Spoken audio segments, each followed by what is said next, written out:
Welcome, friends, to the biggest event in the movie calendar this year. It is the UK premiere of Star Wars Episode 3, Revenge of the Sith. It's the one we've been waiting for as Anakin Skywalker turns to the dark side and transforms into the biggest icon in movie history. And action! Obviously, one of the key elements in Episode 3 is that we see him actually put into the Iron Lung. The mask finally close on him, that now he's an artificial man, but we know what's inside of it. 20 years ago, Star Wars Episode 3 Revenge of the Sith was released in theaters all around the world on May 19th, 2005. This would be the completion of the prequel trilogy, wrapping up the story of cinema's most legendary villain, Darth Vader. What was it like 2 decades ago? And what impact did Revenge of the Sith have on the future of Star Wars? Let's go back to the beginning. Hype from fans reached a fever pitch when the first teaser trailer came out in theaters and online through StarWars.com on November 5th, 2004. It was clear that this would be the epic conclusion to the prequel trilogy and show the birth of the Empire and the creation of Darth Vader. Everything had been building up to this. How did Anakin become seduced by the dark side? How would this movie bridge the gap between itself and the original 3 films? George Lucas had already begun writing the film even as Attack of the Clones was wrapping up production in 2003, and he knew he had a lot of ground to cover to connect that bridge. Lucas had a grand vision for Episode 3. He wanted it to be an epic, a dramatic climax of insane proportions. There was a lot to plan out. Where would the story take place? What costumes would the actors wear? What haircut would Anakin have? Everything down to how Obi-Wan Kenobi's beard was trimmed all went through George. He didn't even fully finish the script until much of the artwork and sets had already been finished, simply from the amount of revisions he made. Planning for the movie was even further complicated due to the fact that parts of the project were based at Skywalker Ranch in California, while the rest of production was thousands of miles away in Sydney, Australia. You see, the team didn't just have to focus on making Episode 3 itself. They had to ensure that everything was coherent and correctly tied in to Episode 4. For example, details like making sure Ewan McGregor's Obi-Wan embodied Alec Guinness' Obi-Wan were crucial at this point, or even making Anakin's hairstyle similar to his future son, Luke's. Yeah, it's like building a bridge and just connecting what they've done on either side and kind of fusing them together. There was this missing piece now of Episode 3. People want to see all the pieces fall together so they can make that connection to the next 3 films. Producer Rick McCallum deserves a ton of credit for coordinating all of these efforts so that Lucas could focus on breaking his creative vision to life. Luckily for George, digitization in movies was better than ever. In the 6 years since The Phantom Menace, great improvements had been made.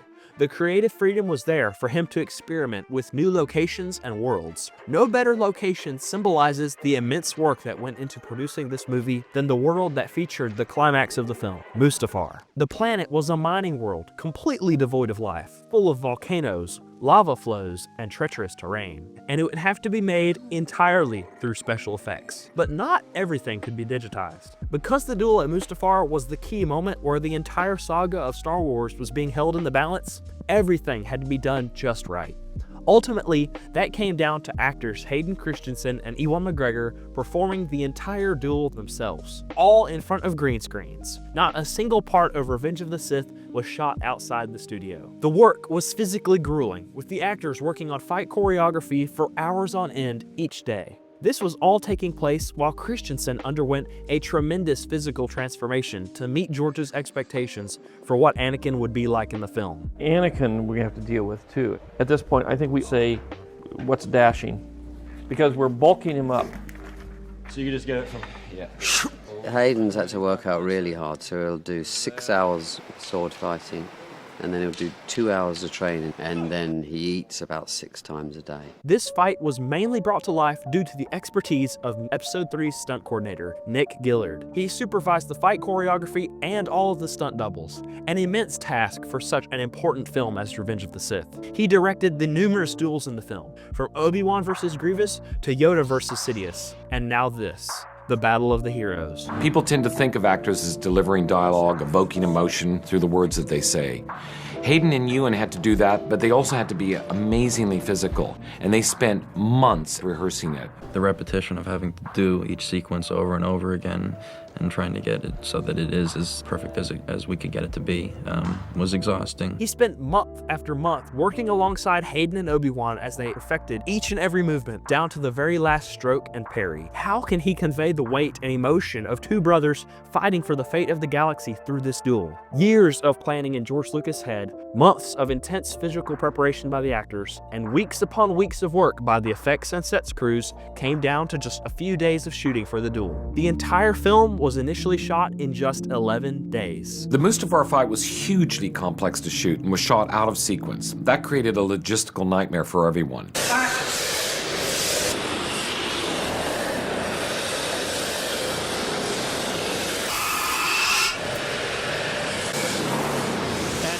And then, right after the duel, arguably the most pivotal scene in the movie happens. And it had to go just right. The birth of Darth Vader. A brand new custom Vader helmet and suit had to be made and casted to Hayden's exact proportions and dimensions. They could have just put some really tall guy in it and got away with it, but I begged and pleaded, and they were nice enough to build a Darth Vader suit that actually fit me. When we put this helmet on before, not my Darth Vader helmet, and that looks very good. I think that must be incredibly exciting for Hayden, being Darth Vader. Getting into Darth Vader, that's the cool part. While Vader was the most important piece the costumers had to deal with, it was far from the only one. Revenge of the Sith was set to become the most unique and diverse Star Wars movie. There was the process of creating the cyborg General Grievous from scratch in the art room, making 9-foot-tall Wookiee costumes and life-size dolls for the Separatist leaders on Mustafar, doing makeup on the actors for the Pawans on Utapau, and creating the boga that Obi-Wan would ride entirely from CGI, and the countless senators, Jedi, and side characters that would populate the film. It was an enormous undertaking. And bringing all of these scenes together was the beautiful score composed by John Williams and performed by the London Symphony Orchestra. John Williams himself recounted how amazing it felt to have started with the original score in 1977, and then, movie by movie, he defined the emotions of each scene. But in this particular case, and for me, is a sense of real pleasure in having been able and given the opportunity and the energy to complete this whole picture. I feel very lucky and very happy about it. He was completely in tune with the ebbs and flows of the saga. From the moment Luke was first introduced on Tatooine to the Rebellion's victory celebration on Endor. And then he started up once again with Duel of the Fates and Across the Stars from episodes 1 and 2, setting the tone for every iconic moment in the franchise. So it was only right that he came back and finished everything with yet another iconic soundtrack filled with emotional pieces that really made the viewer feel the gravity of the movie. In the words of Rick McCallum, There's no question in my mind, for George, the single biggest collaborator that he has is John. George always has the idea of what the music is going to do. I'd say the focus is on really the emotional content, not on the bombastic of it. Exactly right. Music is the complete and utter support system for the way in which he tells his stories. The production wasn't without its fair share of issues, though. For example, a few days before shooting the duel between Palpatine and Mace Windu, George Lucas made the on-the-spot decision that Ian McDiarmid should do the entire duel himself instead of a stunt double. Ian is a classical Shakespearean actor. The last thing in the world that he can do, or wants to do, is be a Jedi Master. You know, he is not a Jedi Master. He's got to be even more powerful than the Jedi. You know, so it's not, that was not a day that he relished. I knew we'd be shooting those scenes in about 5 days, so I didn't have that long with Nick to get up to speed. This completely changed Nick Gillard's vision for an epic battle. As a result, the sequence was completely altered from what was originally intended. We had to incorporate Ian into those sequences. We learned to move at a specific speed and sort of dexterousness that Ian just doesn't have yet because he wasn't focused on doing that. And then backing up.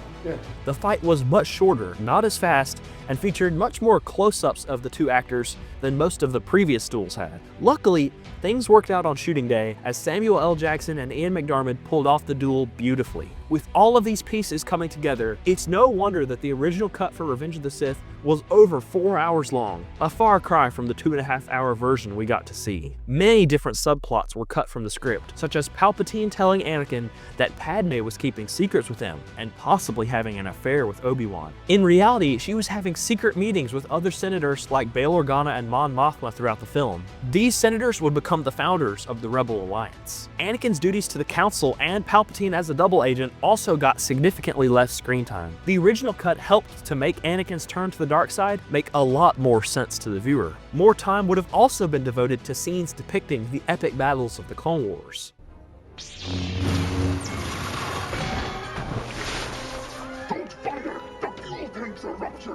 We would have seen General Grievous invade Coruscant, wipe out Jedi, and kidnap the Chancellor, offering a dark opening to an already dark film. Additionally, it was rumored that more fan service was supposed to have been in the film. For example, Han Solo was supposed to appear on Kashyyyk alongside Chewbacca, giving some detail to their backstory together. However, George Lucas had learned from his mistakes with The Phantom Menace and Attack of the Clones. He understood that pacing issues had plagued the rest of the prequels, and he didn't want to make that mistake again. As a result, editors cut out significant chunks of those subplots and extended scenes, and polished the film into something closer to what would be seen by fans in May. Much of that story was revealed upon the release of the second teaser trailer on March 10th, 2005. The trailer opens at Galaxy's Opera, with Palpatine telling Anakin about the dark side of the Force. And Anakin responds, "Is it possible to learn this power?" The focus of the movie couldn't be clearer.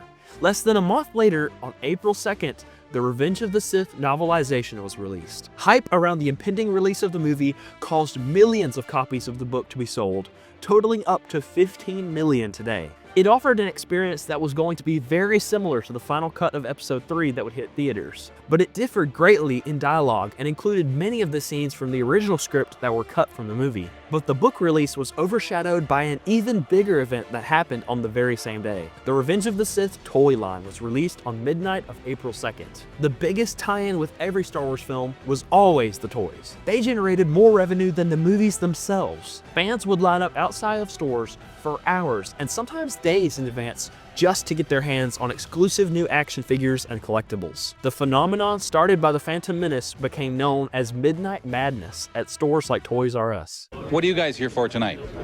Star Wars action figures, of course.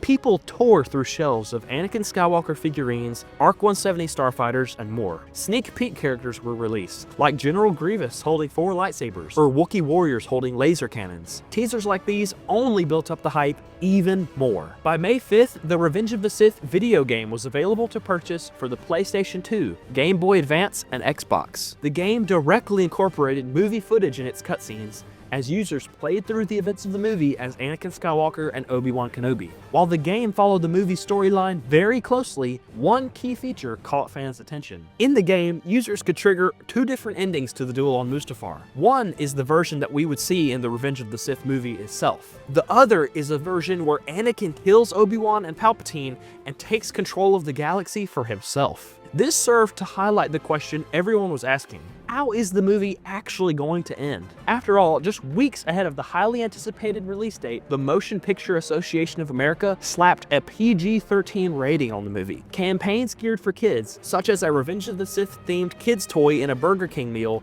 were quickly pulled upon the publishing of the rating. This caused even more questions surrounding the film. Up until this point, Star Wars had remained staunchly for kids, with consistent PG ratings. Darker moments like Anakin killing the Tusken Raiders were only hinted at, not fully shown. What were audiences about to sign up for? Luckily, the wait wasn't long after that. Just 2 weeks later, 4 days before the official release, the film had the privilege of being shown at the prestigious Cannes Film Festival in Cannes, France. Unfortunately, professional reviews of Episode 3 from the festival were definitely not what George Lucas was hoping for. It's the best of the prequels, but that's not saying anything at all. It doesn't belong at Cannes. It's just an expensively made piece of rubbish, I think. All the dialogue is incredibly clunky. I counted at least 3 occasions on which people say, we must move quick. The special effects are overcluttered because he doesn't know how to discipline himself with CGI.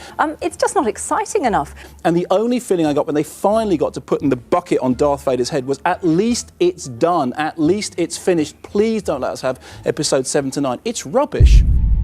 This negativity came in stark contrast to the exclusive red carpet premiere in London the very next day on May 16th, where thousands of rabid fans and numerous celebrities turned out for the biggest movie event of the year. Stars Hayden Christiansen, Natalie Portman, and Ewan McGregor made appearances, as well as Sir Christopher Lee, Ian McDiarmid, and George Lucas himself. Interestingly, after the red carpet rollout and interviews had concluded and the movie had started in the exclusive theater, George Lucas, Christiansen, and others left the British royals and celebrities behind and opted to go out to the special premiere for regular fans in the Odeon Leicester Square cinema. These fans had been waiting outside in rainy London weather since the sun came up, and now the moment had come. The hype was so intense that producer Rick McCallum decided to grab a mic and introduce Hayden and George in a packed theater full of hundreds of fans. The reason we're all here, the Jedi Master himself, Mr. George Lucas! Similar scenes across the planet played out as Revenge of the Sith had its worldwide debut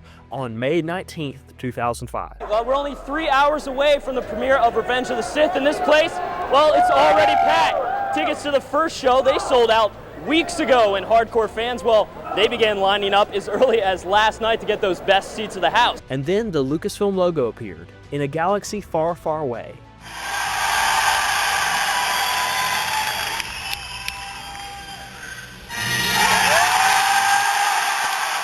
And with that, Revenge of the Sith had officially been released. Everyone was going to see this movie. It had a record-setting first day in box office, earning an astounding $50 million, adding to a historic $108 million grossed over the weekend. This made Episode 3 the highest-grossing Thursday release of all time. Fan reception of the film was very positive compared to the initial reactions to the prequels that came before it. One fan noted, "It was euphoric. It carried so much emotional weight, nearly on par with that of the original three." Remember, Lucas and his team remembered the criticisms fans and reviewers had for The Phantom Menace and Attack of the Clones. They took that criticism and used it constructively, ensuring many of the same mistakes were not made on Episode 3. Overall, Revenge of the Sith focuses on the characters much more than Episodes 1 and 2, which are centered around the narrative of the fall of democracy as well as world building. This worked to its advantage. In my mind, the movie centers around a few certain relationships, all of which revolve around Anakin Skywalker, the tipping point between the light and the dark side. These relationships characterize his change as he slips ever further into darkness. Act 1 of the film introduces a new stage in Anakin's friendship with his master, Obi-Wan Kenobi. Since the events of Attack of the Clones, things have changed. Anakin has increased significantly in his power. The two have been on numerous missions and campaigns together throughout the galaxy, particularly on far-flung worlds in the Outer Rim. It's clear that this is the first time they've been back near Coruscant in a long time. A newfound rapport has been built between the two. It seems as though Anakin has grown to be an equal, if not more than Obi-Wan. While Obi-Wan still holds the title of master over him, it is growing to be little more than a formality. We see this as Anakin's heroics save Obi-Wan in the space battle over Coruscant, where Kenobi is clearly way out of his depth in starfighter combat. Despite that, they have an enormous amount of chemistry they've built from the years of war against the Separatists, and it shows as they neatly cut through entire squadrons of superior droid forces. Somehow, some way, they're able to make their way onto the Invisible Hand, with Obi-Wan limping along in a crippled fighter. Unfortunately, in a few deleted scenes, the parts with Anakin and Obi-Wan destroying battle droids in the elevator were expanded upon, giving viewers more banter and moments to build up their relationship the way the Clone Wars did. It's broken. Can you understand what he's saying? I'm not a protocol droid. I'm pretty sure that beep is down. I sense Count Dooku is above us. Oh, yes, you're right. Beep is up. I think. Anyway, I agree, up it is. Even with the watered-down version that we received, looking at these scenes, you can see the undertones of their relationship that was portrayed in the Star Wars The Clone Wars animated series, which is a really nice touch. They finally reach the room where the Supreme Chancellor is being held, and inevitably, Lord Tyrannus, better known as Count Dooku, the face of the enemy, is there to stop them. Both Jedi have learned from their near-fatal mistakes against Dooku on Geonosis. Anakin's mechanical right arm is a testament to that learning experience. Dooku doesn't believe Anakin has learned. Twice the pride, double the fall. But this time, the master and apprentice take him together. Even so, Dooku is more than a match for them. With the Jedi surrounding him, he throws Obi-Wan away and pins him under some scaffolding. Not even 15 minutes into the movie, the first major turning point for Anakin occurs. He's shown a potential to tap into something else in the past. It happened at the Tusken camp on Tatooine, and it happens again here. His mentor is a prisoner in chains across the room. His best friend is unconscious, maybe dead at the hands of his adversary. Anakin unleashes the beast inside of him once again. Dooku wasn't expecting this barrage at all, and in a matter of seconds, Anakin has subdued him. And then another first. Palpatine is showing his true nature. "Do it," he says, and Dooku's head hits the floor and rolls to the side. With that, Anakin is another step closer to becoming Lord Vader. The second act introduces us to 3 new relationships, the first of which will completely shape Anakin's decisions for the rest of the movie. As soon as his boots hit the ground on Coruscant, Anakin finds Padme and throws himself into her arms. We haven't seen them together since the Geonosian Arena and their secret wedding on Naboo. A lot has changed since then. The two have led secret lives, hiding their marriage and separating their duties from their private identities. But life always catches up with you. For Anakin, that comes in the form of Padme revealing she's pregnant. All of a sudden, even more than normal, Anakin feels he must protect Padme and this unborn child with every ounce and fiber of his being, especially after he dreams of Padme's death in the same way he did of his mother. He can't let that happen again. Protecting her is his only priority in life. But 2 competing relationships are keeping him from fulfilling that duty. His duty to the Jedi Order and his duty to the Republic. You would think those 2 duties would be synonymous. But again, for the viewers and for Anakin, things have changed starkly since Episode 2. The Clone Wars have dragged on longer than anyone could have possibly thought. Between its ebbs and flows, thousands of Republic and Separatist worlds have been completely decimated by the conflict. For many Jedi, it's reached a breaking point. The Order has sacrificed too much. Meanwhile, the Senate continues to give Chancellor Palpatine executive powers, allowing him to command Jedi and clone forces to continue fighting. And finally, after the Republic was on the brink of losing the war, the script has completely flipped. Count Dooku is dead. Grievous is on the run and going into hiding. There is a light at the end of the tunnel. Palpatine will soon be up for a vote where he is expected to gain more executive power. But with the Separatists near defeat, is that really necessary? This is the political landscape on Coruscant that Anakin has been thrown into in a matter of hours. Knowing that the Jedi are hesitant to see him receive prolonged time in office, Palpatine subverts the Council's power and appoints Anakin on the Council to be his representative.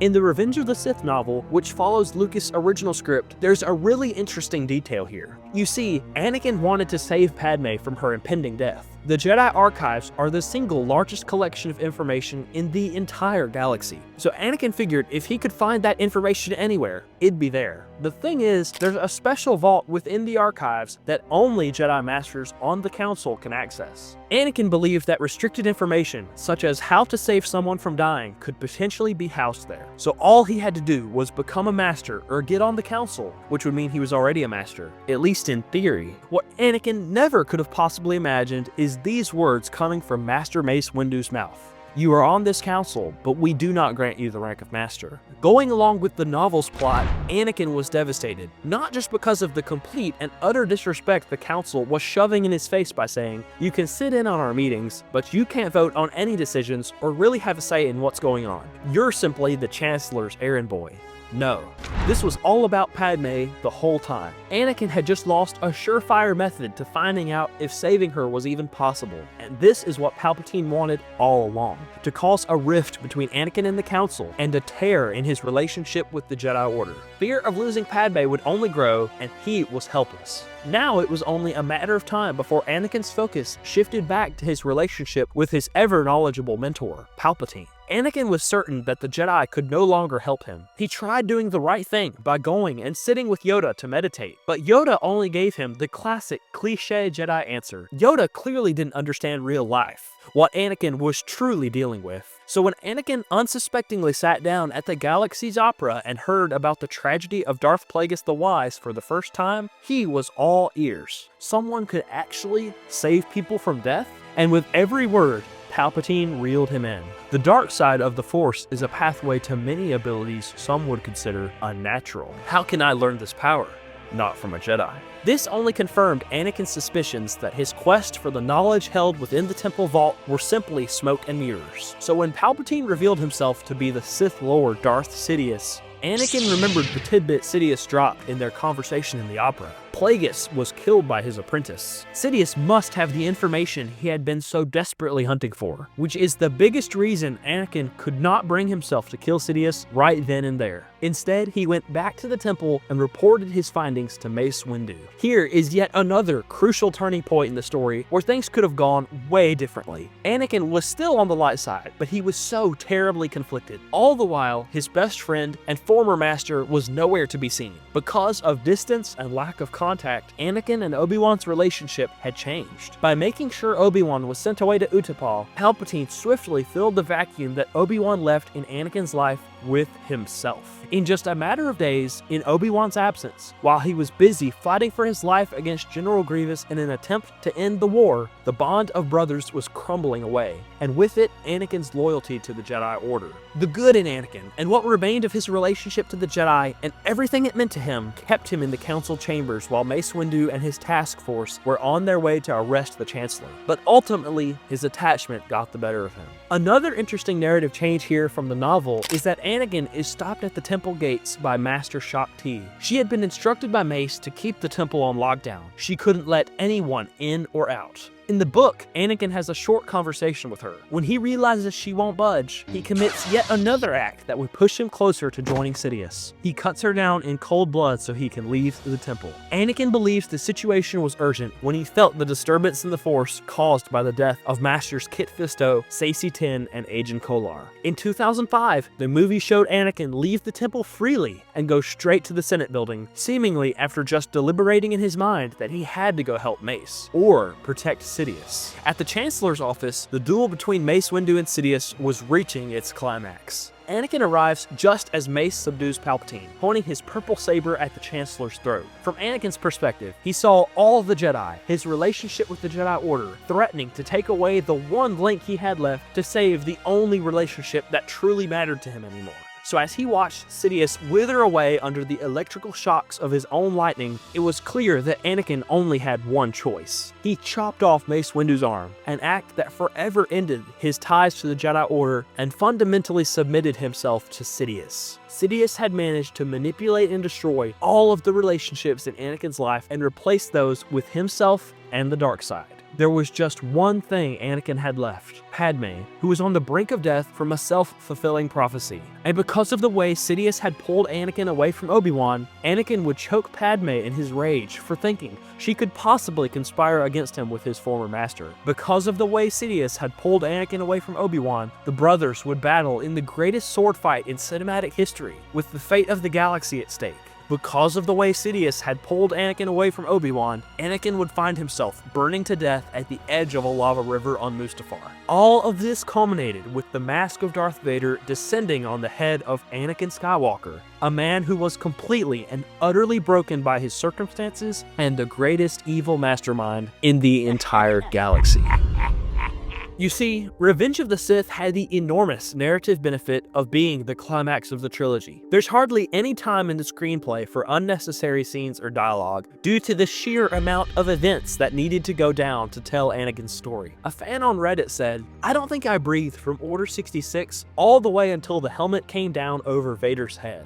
In large part, this was due to another amazing soundtrack by John Williams. Tracks from important moments such as Anakin's betrayal in Order 66 and the Battle of the Heroes from the Duel on Mustafar are among the most popular Star Wars pieces of all time. It became generally accepted that this was the only prequel that really mattered. Everything before it was just build-up and fluff. This was where Darth Vader was born. This was the most pivotal film in the saga. When put up against its predecessors in the prequel trilogy, Revenge of the Sith was widely considered the best prequel by far. I thought it was a lot better than the other ones, and it explained a lot more than the rest of them did. Granted, many people's expectations weren't high going in. The disappointments of episodes 1 and 2 had set the bar low. Thumbs way down. You didn't like it? No, I think I deserve a public apology from George Lucas. Some considered it an obligation to watch episode 3. It felt like they just had to see through the story of how Anakin became Vader. This was especially the case with older viewers, the ones who had grown up on the original Star Wars movies. Their dislike for the prequels began with The Phantom Menace back in 1999. It wasn't to my taste.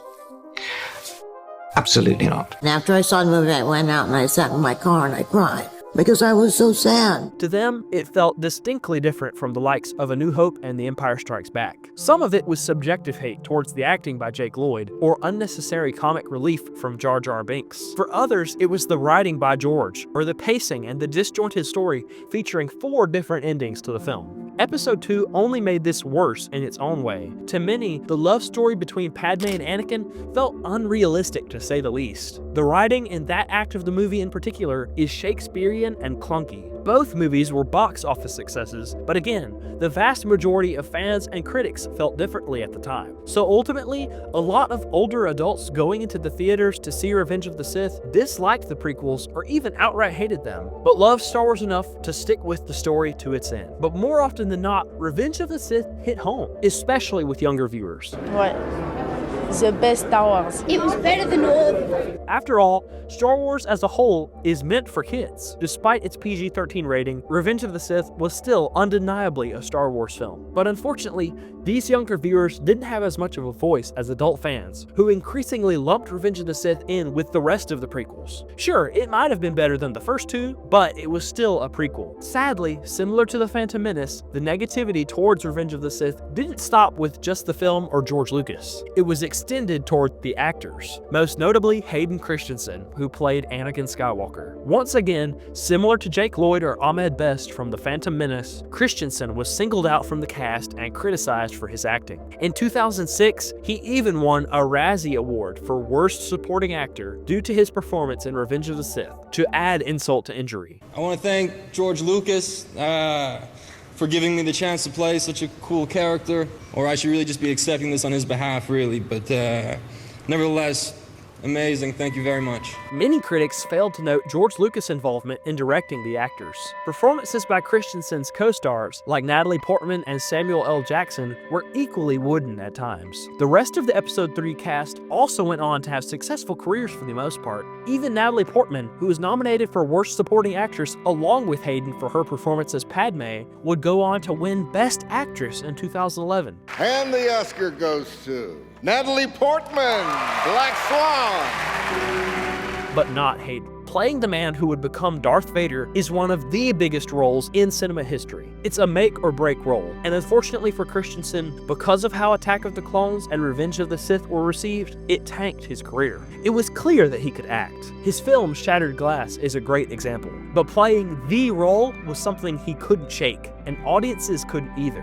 What question have you grown the most tired of answering? I have to say one that I get a lot is how am I going to deal with the possible typecasting that I might encounter in the future from being in a film like this and from playing such an iconic role. And quite frankly, I've had enough of it. It'll be a great movie 20 years from now. It'll be part of 6 great movies. This is where the fun begins. Slowly but surely, though, perceptions of the movie and its actors would change. And with it, the entirety of the prequel trilogy. It started in 2008 with the release of the Star Wars The Clone Wars animated TV show. Young fans who saw episodes 1 through 3 in theaters had even more prequel content to binge, directly leading up to Revenge of the Sith. More characters were introduced and fleshed out, particularly Anakin, the most important character of them all. It also gave a voice to the clones, who were mostly put on the back burner during the movies, and understandably so, given the essential story of Darth Vader that needed to be told.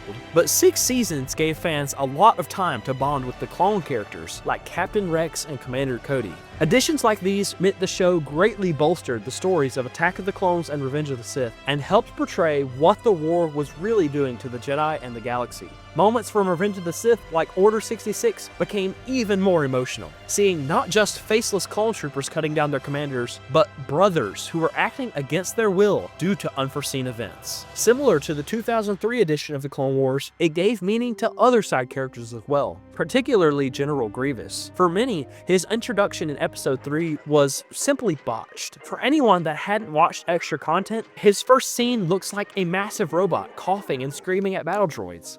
Nothing like the menacing Jedi killer that was portrayed in the shows. It's specific instances like these that really brought down the narrative of Revenge of the Sith due to time constraints. But now, with how many more stories were being told outside of the movie, Episode 3 could be rewatched with a new lens, where it really started to blossom. Time and distance can do a lot to change an audience's perceptions. This was evident in the 3D re-release of The Phantom Menace in 2012. While there was still some hate towards the movie, and deservedly so, seeing the movie again in theaters over a decade later softened the blow for many. Perhaps we were too hard on Episode 1. Especially in the context of the saga that had been completed by Revenge of the Sith, fans could look back now and see the vision that George really had. Maybe it wasn't so bad. It would have been telling to see how audience perception had changed for Episode 3 when it got its re-release in due time. Each of the 6 episodes were slated to be re-released in chronological order for 3D. But something happened that changed everything.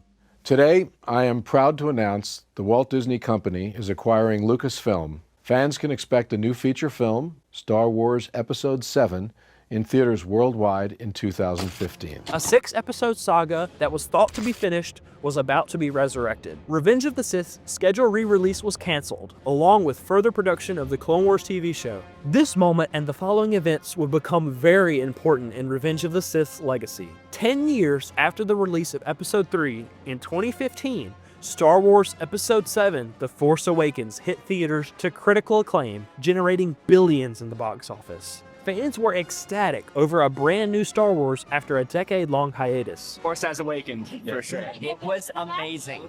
It feels totally true to the old films. Oh, it was an emotional roller coaster. It redeemed the prequels entirely.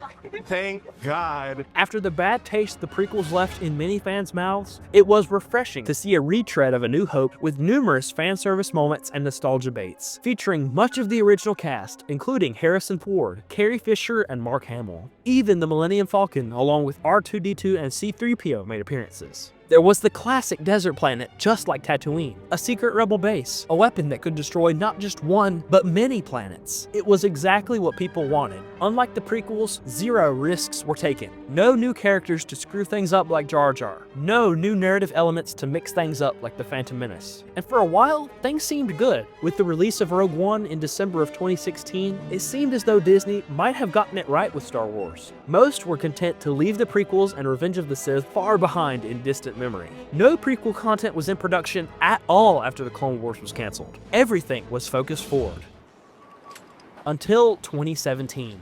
With the release of The Last Jedi, the entire Star Wars fandom was on fire. Whether you liked the movie or not, it was clear that there were plenty of major flaws. New characters like Admiral Holdo and Rose Tico rubbed fans the wrong way. The First Order was suddenly capable of annihilating the Resistance after Starkiller Base had just been destroyed. Leia was able to levitate and fly in space now, but the biggest problem by far was its betrayal of Luke Skywalker. Just like the prequels, where fans were initially angry at the portrayal of the man who would become Darth Vader, the sequels were trashed online because of how different Luke was. In the originals, he's full of optimism, eager to learn in the Force and save his friends. In Episode 8, he's reclusive, bitter, and angry, almost the polar opposite of who he used to be. Now granted, people do change, especially over the span of time between Return of the Jedi and the sequels. Nevertheless, it was such a stark change from what people expected that for many, it was hard to enjoy the movie.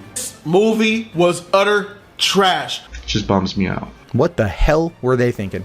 Arguably, this change in a character was far worse than what fans experienced when watching the prequels. So inevitably, it was only a matter of time before the prequel movies were re-evaluated and given a second chance. While some older fans still preferred the sequels due to their connection to the originals, many others looked back retrospectively and appreciated the prequels more. After all, those movies still had George Lucas' hand in them. They were undeniably Star Wars films. Even if they disliked them initially, it was less so now. When viewing all 6 episodes in order, it was clear how impactful and integral the addition of the prequels was, especially Revenge of the Sith, which carried the most weight of them all. And compared to the sequels, a lot of the low points of the prequels didn't seem quite so bad. At least the story and plot was coherent, unlike parts of The Last Jedi. Things like the bad dialogue in Attack of the Clones had become legendary memes for people to laugh at, instead of something to hate the movies for. All of this created an insane comparison effect. Despite whatever flaws someone might have pointed out for the prequels,